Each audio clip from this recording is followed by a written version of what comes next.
आज मैं input output analysis के संबंध में अपना विचार व्यक्त करूंगी। आगत निर्गत विश्लेषण तकनीक का विकास वेस्ली डब्ल्यू लियंटिफ द्वारा 1950 में ही किया गया था और इस तकनीक का विकास समष्टिगत अर्थशास्त्र के क्षेत्र में फ्रैंकोइस क्विज़ने और टैब्लियो इकोनॉमिक कार्ल मार्क्स के रिप्रोडक्शन स्कीमा और लियोन वालाज के जनरल इक्विलिब्रियम से संबंधित प्रयत्नों की पराकाष्ठा थी। और कुछ दिनों से यानी पिछले कुछ दशकों से इस तकनीक में सुधार किया गया। अब इसे विविध रूप में विस्तृत रूप से दीर्घकालीन नियोजन में उपयोग किया जाने लगा है। तो यह टेक्निक कैसा टेक्निक है कि यह अर्थव्यवस्था में अंतर यानी इंटर इंडस्ट्री रिलेशन को अध्ययन करने के लिए एक क्वांटिटेटिव टेक्निक है। और यहाँ पर हम ये देखते हैं कि यह परिभाषा यानी इसके संबंध में कहा गया, ये कहें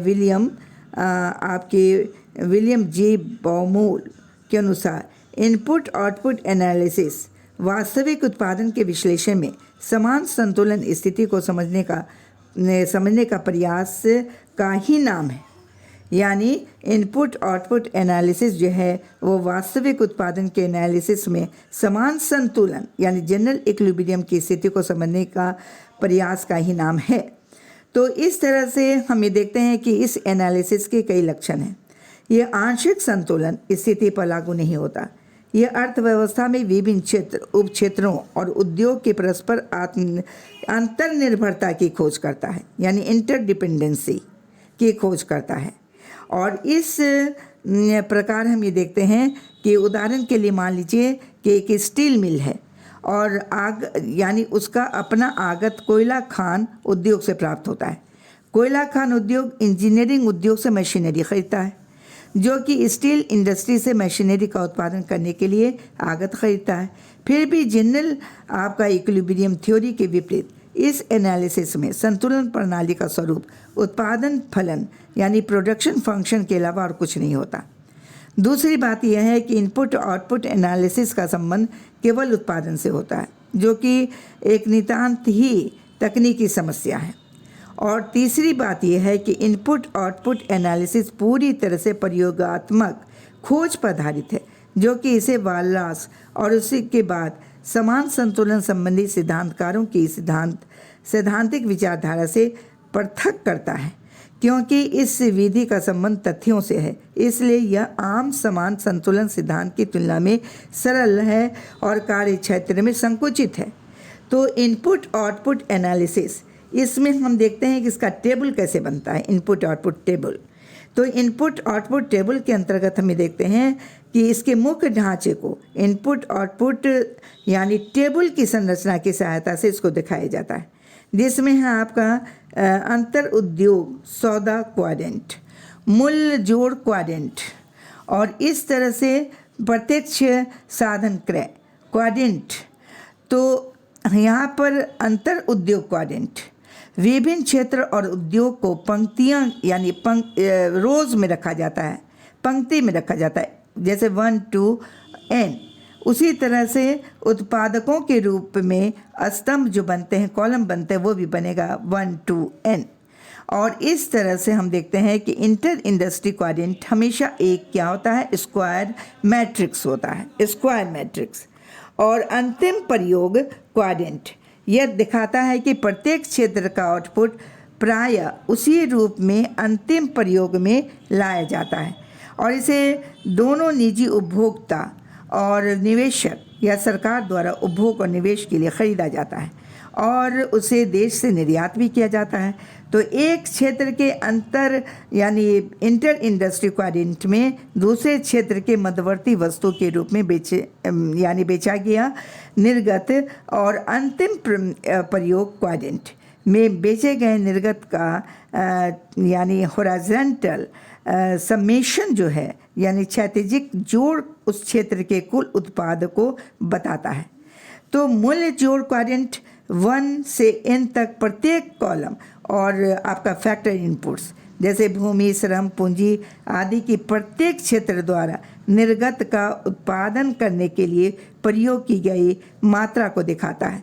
किसी क्षेत्र के लिए इस क्वाड्रेंट के प्रत्येक स्तंभ के मदों और अंतर उद्योग क्वाड्रेंट में भी हम कॉलम के मदों के योग से उस क्षेत्र और उद्योग द्वारा एक लेखा वर्णन में प्रयोग किए गए कुल आगत का मूल्य ज्ञात हम कर सकेंगे और प्रत्येक क्षेत्र के लिए सारिणी के अंतिम स्तंभ में दर्शाए कुल उत्पादन का मूल्य और अंतिम पंक्ति में दर्शाए कुल लागत का मूल्य यानी समान यानी बराबर होना चाहिए। तो इस तरह से हम देख रहे हैं कि इनपुट आउटपुट जो मॉडल है उसका मेन वर्जन क्या है। तो मेन वर्जन में हम देखते हैं कि खुले हुए लियोनटिफ मॉडल में अंतिम प्रयोगों को हम बाह्य तौर पर यानी एक्सोजेनसली डिटरमिन्ड माना जाएगा, एक्सोजेनसली डिटरमिन्ड। और यहाँ पर बंद लियोनटिफ मॉडल में अंतिम मांग और वस्तु के अंतिम बिल यानी फाइनल बिल ऑफ गुड्स को आंतरिक रूप से निर्धारित माना जाता है। और यहाँ पर आपका एक निष्क्रिय आगत निर्गत मॉडल केवल वर्तमान आगत और निर्गत के प्रवाह की ओर ध्यान देता है। उपभोग और निर्यात के समान निवेश की भी एक आपकी बाह्य रूप से निर्धारित प्रक्रिया माना जाता है। और ऐसा मॉडल एक ही समय अवधि में होने वाले इंटर इंडस्ट्री आगत के प्रवाह और संबंधित निर्गत के स्तरों के बारे में अध्ययन करता है। दूसरी ओर एक गतिदायक आगत निर्गत मॉडल जिन प्रश्नों का अध्ययन करता है वो हैं विभिन्न प्रयोगों में दुर्लभ पूंजी का इष्टतम आवंटन यानी आपका ऑप्टिमम एलोकेशन और निवेश जिसे में अर्थव्यवस्था में विभिन्न उद्योगों के उत्पादन को हम ये देखते हैं उत्पादन लक्ष्यों से सामंजस्यता रखने वाली आपकी इन्वेंट्री रिक्वायरमेंट्स और उनके साथ निर्गतों के स्तर में आवश्यक परिवर्तन की दर और पूंजी स्टॉक के आकार में आवश्यक परिवर्तन से जुड़े हुए तकनीकी संबंध भी शामिल किए जाएंगे। तो इनपुट आउटपुट एनालिसिस के यानी इनपुट आउटपुट मॉडल के कई में यानी मान्यताएं हैं। जैसे कि पहला मान्यता है कि कांस्टेंट रिटर्न टू स्केल। इस मान्यता के अनुसार प्रक्रिया में स्थिर तकनीकी जो है उसकी यह विशेषता होगी। इसका मतलब है कि उत्पादन की प्रत्येक अतिरिक्त इकाई दूसरे क्षेत्र से प्राप्त आगत को स्थिर समानुपातक सहयोग द्वारा उत्पादित होता है, जैसे रेखीय एकरूपी उत्पादन फलन यानी लाइनियर होमोजेनस प्रोडक्शन फंक्शन की मान्यता है।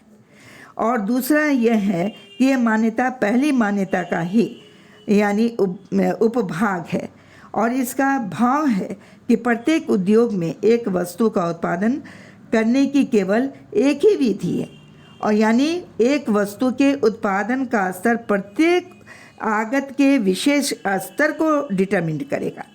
और दूसरी बात यह है कि इनपुट आउटपुट एनालिसिस की यह भी मान्यता है कि प्रत्येक उद्योग केवल एक रूपी वस्तु का उत्पादन करता है।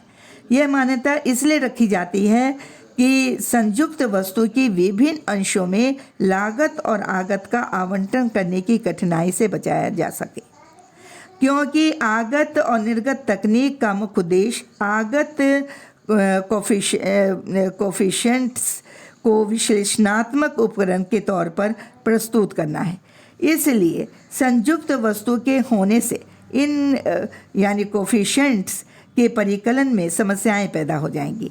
और उसके बाद हम देखते हैं कि पैमाने के स्थिर प्रतिफल या स्थिर तकनीकी कोफिशिएंट्स के उपरोक्त मान्यता का भावार्थ यानी मतलब तकनीकी उन्नति का ना होना।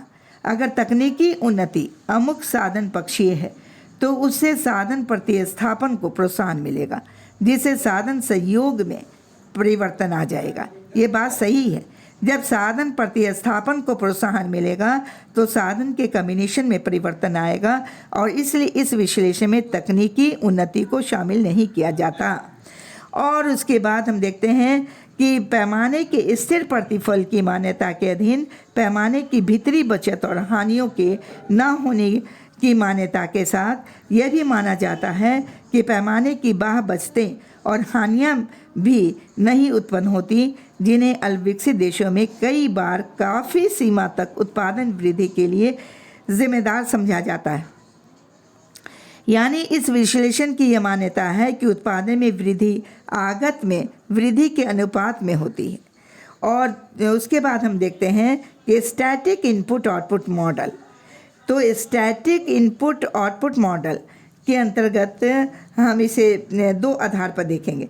पहले आधार में हम देखते हैं कि ए सेट ऑफ अकाउंटिंग और बैलेंसिंग इक्वेशंस, जिसमें अर्थव्यवस्था के प्रत्येक उत्पादक क्षेत्र या उद्योग के लिए एक समीकरण होता है।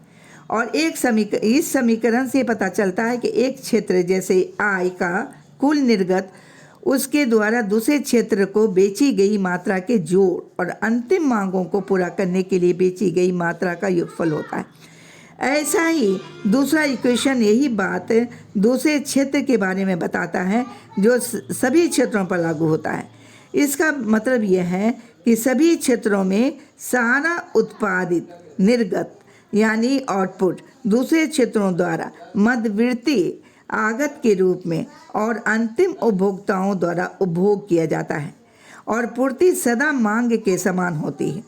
यानी इक्वेशन के रूप में इसे बताया गया है। एक्स आई बराबर एक्स आई वन और x plus x i two plus x i m plus x i और उसके बाद में देखते हैं ब्रैकेट में आई, जहाँ एक्स आई उद्योग आई का कुल वार्षिक निर्गत है, एक्स आई वन और plus x i two plus x i M उद्योग आय के निर्गत की वो मात्राएं जो एक वर्ष में दूसरे उद्योगों 1 to n द्वारा मध्यवर्ती आगत के रूप में प्रयोग किया जाता है। तो इस तरह से हम ये देख रहे हैं कि इस इक्वेशन के आधार पर हमें इनपुट आउटपुट एनालिसिस की यानी व्याख्या समझ में आती है। अब सुविधा के लिए हम ये देखें कि यहाँ पर आपकी आ जाती है। आम तौर पे ये देखा जाता है कि एक उद्योग को तब संभव समझा जाता है जब उसका अपना आगत कोफिशिएंट AII यानी इकाई से कम है, और अर्थात 1 minus AII greater than O। इस शर्त के उल्लंघन होने की स्थिति में उद्योग का उत्पादन नकारात्मक होगा। दो ही उद्योग होने की सरल स्थिति में संभाव्यता शर्त का अभाव है। यानी यहाँ पर आपको ये देखना है कि अगर एक उद्योग का निर्गत स्तर संभाव्य होना है तो उसे कम से कम उसके मध्यवर्ती और यानी इंटरमीडिएट एंड फाइनल यूजेस के बराबर होना चाहिए। ऐसी स्थिति में इनपुट आउटपुट मॉडल के संतुलन समीकरण निम्न रूप से हम यहाँ पर देखेंगे कि असमानताएं इनइक्वालिटीज़ होगी। और यहाँ पर आपको उपरोक्त यहाँ पर इस बात पर बल देना है कि समान संतुलन विखंडित हो जाता है जब नियोजन में निर्गत और फाइनल यानी अंतिम प्रयोग संबंधी लक्ष्य निर्धारित किए जाते हैं। उदाहरण के लिए, जब एक योजना के अंतर्गत एक स्टील मिल, एक कोयला खान इकाई और इंजीनियरिंग इकाई की स्थापना करनी होती है, तो कोयला इकाई में कोयले का उत्पादन स्टील मिल की आवश्यकता से कम हो सकता है और इंजीनियरिंग इकाई को स्टील के संभावित उत्पाद से कम मात्रा में स्टील की आवश्यकता हो सकती है। इससे यह एक ओर कोयले की कमी हो जाएगी और दूसरी ओर स्टील की बहुलता हो जाएगी, जिससे तीनों उद्योगों के उत्पाद यानी लक्ष्यों में समन्वयता नहीं होगी। इसी से नियोजन में आंतरिक सामंजस्यता की समस्या उत्पन्न होती है। इसलिए योजना में आंतरिक सामंजस्यता अति आवश्यक है, क्योंकि ऐसा न होने से योजना में कमियां या बहुलताएं उत्पन्न होंगी, जिनसे साधनों का दुरुपयोग हो जाएगा। तो इन सारी बातों को ध्यान में रखना बहुत ज़रूरी है। और यहाँ पर हमें यह भी देखना है कि मॉडल की व्याख्या करने से पहले ये जानना ज़रूरी होगा कि मॉडल के स्वतंत्र चर इंडिपेंडेंट वेरिएबल्स जैसे वस्तुओं के अंतिम प्रयोग संबंधी लक्ष्यों को कैसे निश्चित किया जाता है। अंतिम प्रयोग अथवा मांग के मुख्य भाग उपभोग, निवेश और शुद्ध निर्यात, यानी यहाँ पर हम देखेंगे y1 बराबर XIC XIT plus XIE minus XIM, यानी YI बराबर XIC plus XIT plus XIE बराबर XIM, जहाँ XIE बराबर उद्योग I की उपभोग के लिए यानी उपलब्ध निर्गत की मात्रा को व्यक्त कर रहा है, वहाँ XIT उद्योग I की निवेश के लिए उपलब्ध निर्गत की मात्रा, XIE उद्योग I की निर्यात के लिए उपलब्ध निर्गत की मात्रा, XIM उद्योग I के आयात के लिए आयात की गई निर्गत की मात्रा। तो इस तरह से इन सारी बातों पर ध्यान देने की ज़रूरत होगी। प्रत्येक वस्तु के आधार वर्ष की उपभोग मांग की योजना के अंतराल में जनसंख्या वृद्धि के फैक्टर से गुणा कर दिया जाए तो योजना के अंतिम वर्ष उपभोग मांग का अनुमान लगाया जा सकता है। आधार वर्ष की उपभोग मांग को संभावित प्रति व्यक्ति व्यय में वृद्धि से प्रत्येक वस्तु के लिए मांग की आय लोच से भी गुणा किया जाता है।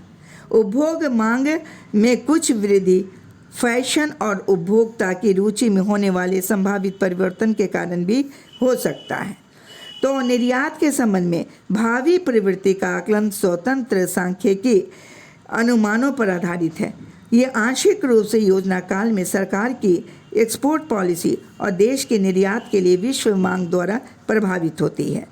तो निवेश मांग की भावी प्रवृत्ति का आकलन नीति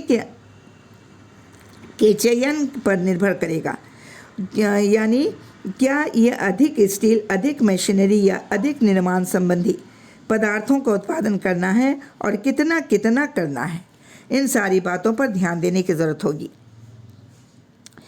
उसी प्रकार से डिटर्मिनेशन ऑफ कांस्टेंट यानी कंसिस्टेंट आउटपुट टारगेट्स यानी सामंजस्य निर्गत लक्ष्यों का निर्धारण भी करना होगा। मध्यवर्ती और आपका determination of intermediate input flows पर भी बल देना होगा, ध्यान देना होगा। डायनेमिक इनपुट आउटपुट मॉडल, जब हम डायनेमिक इनपुट आउटपुट मॉडल की चर्चा करते हैं तो एक प्रकार से ये निष्क्रिय आगत निर्गत मॉडल का विस्तार ही है। और इस तरह से हम ये देखते हैं कि उन्हीं मान्यताओं को यानी अंतरागत इसको क्रियाशील भी किया जाता है।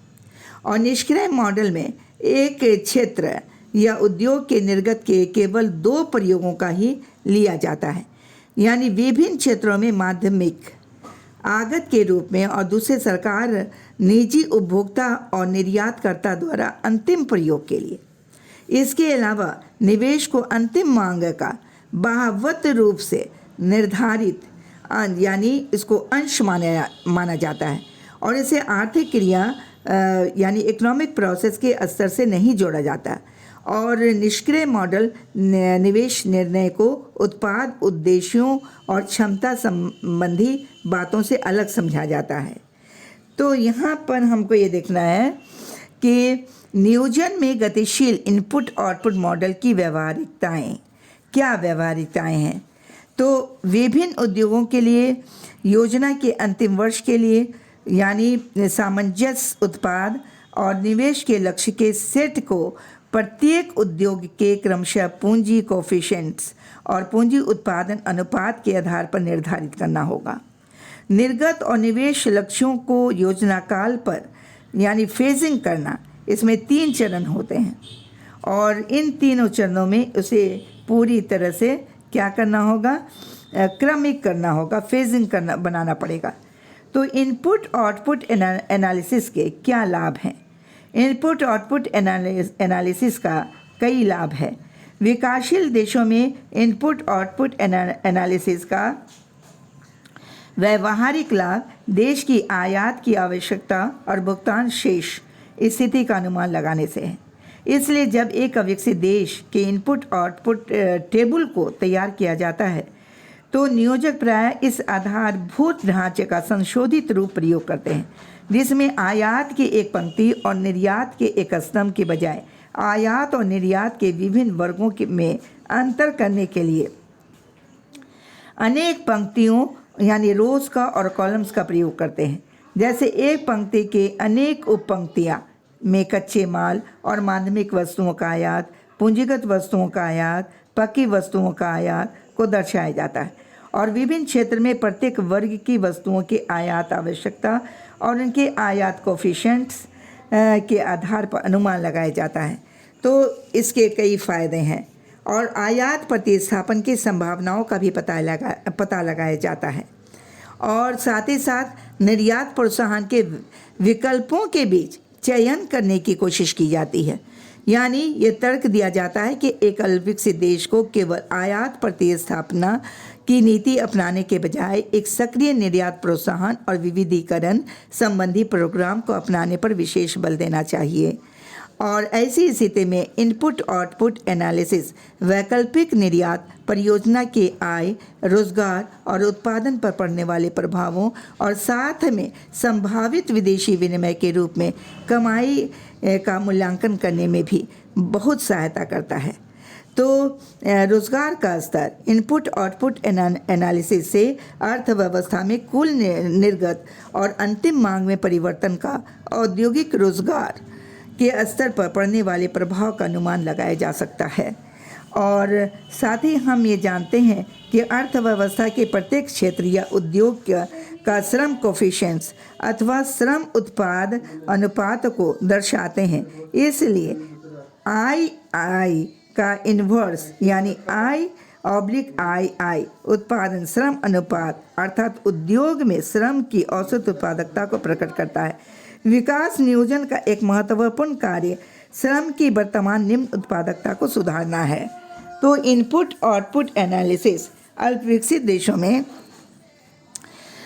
यानी पूरी तरह से इसका इम्पोर्टेंस बहुत ही ज़्यादा है, लेकिन इसकी धारणात्मक सीमाएं भी हैं। कहा जाता है कि ये अवास्तविक मान्यताओं पर आधारित है, बचत और हानियों की अवहेलना करता है और साथ ही एक उद्योग में अनेक उत्पादन तकनीक का प्रयोग पर बल देता है। निवेश के निर्माण और समय अंतराल की उपेक्षा करता है। जैसे कि यह विश्लेषण निवेश के निर्माण समय अंतराल की ओर ध्यान नहीं देता, यद्यपि यह गतिशील प्रोसेस का एक अभिन्न मद है। इसलिए समय अंतराल की उपेक्षा से नीति की दृष्टि से काफ़ी उग्र परिणाम हो सकते हैं। और इसकी व्यवहारिक सीमाएं भी इस तरह से हैं: विस्तृत परस्पर उद्योग संबंध का न होना और अविकसित देशों में क्षेत्रीय आंकड़े उपलब्ध न होना।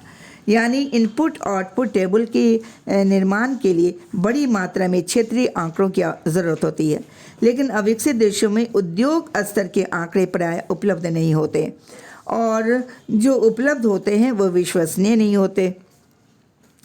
इनपुट आउटपुट टेक्निक के प्रयोग के लिए यांत्रिक अभिकलन संबंधी सुविधा के उपलब्ध होने की पूर्व मान्यता होती है, जैसे इलेक्ट्रॉनिक कंप्यूटर्स और इत्यादि, जो कि कई अल्पविकसित देशों में पूरी तरह से विकसित ही नहीं। और इनपुट और लैक ऑफ स्पेशलाइज्ड पर्सोनेल यानी विशिष्ट कार्यकर्ताओं का ना होना। तो इनपुट आउटपुट मॉडल के निर्माण में अर्थशास्त्रियों और आपके सांख्यिकियों यानी स्टैटिस्टिशियंस, इंजीनियर्स, कंप्यूटर प्रोग्रामर्स जैसे विशेषज्ञों की भारी कमी है। तो इन सारी कमियों के कारण एक अल्पविकसित देश में नियोजन में इनपुट आउटपुट टेक्निक के प्रयोग में तो वृद्धि हुई है और इस टेक्निक की महत्वपूर्ण यानी बहुत सारी गलतियां हैं जिसकी वजह से अविकसित देश में इसे अपनाना बहुत ही मुश्किल है। और विकास